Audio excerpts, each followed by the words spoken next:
পানির নিচে ঝুলন্ত টানেল কেন বানাচ্ছে নরওয়ে? নরওয়ে প্রাকৃতিক সৌন্দর্য ও আধুনিক প্রযুক্তির জন্য সুপরিচিত। বর্তমানে এক নতুন প্রকল্প নিয়ে বিশ্বের নজর কেড়েছে। দেশের সরকার একটি অভিনব প্রকল্পের পরিকল্পনা করছে, পানির নিচে ঝুলন্ত টানেল। তবে এই টানেল নির্মাণের পেছনে রয়েছে বিশেষ কিছু কারণ। নরওয়ে একটি পাহাড়ি ও জলমগ্ন দেশ, যেখানে নদী, ফজার ও সমুদ্রের মধ্যে যোগাযোগ ব্যবস্থা অত্যন্ত গুরুত্বপূর্ণ।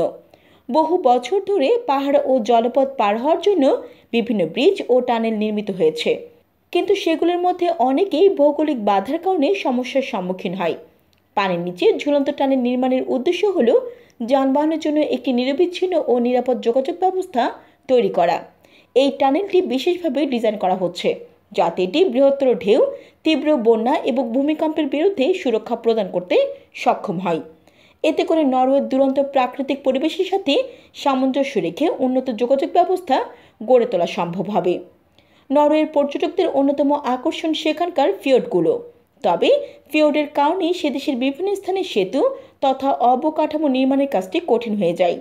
সেই সমস্যার সমাধানে এবার ভাসমান টানেল নির্মাণের পরিকল্পনা করছে নরওয়ে। নরওয়ের ক্রিস্টিয়ানসান্ড ও ট্রাভেনহাইম শহরের মধ্যে দূরত্ব 800 কিলোমিটার, কিন্তু এক শহর থেকে আরেক শহরে যেতে সময় লাগে 21 ঘন্টা, কারণ 7টি ফেরি পার হতে হয়। ভাসমান টানেল হলে সময় লাগবে 10 থেকে 11 ঘন্টা। নরওয়ের বিশেষজ্ঞরা আশা করছেন যে এই প্রকল্প বাস্তবায়িত হলে তা শুধু দেশীয় যোগাযোগ ব্যবস্থার উন্নতি করবে না, বরং আন্তর্জাতিক পরিমণ্ডলেও নরওয়ের প্রযুক্তিগত দক্ষতার পরিচয় দেবে।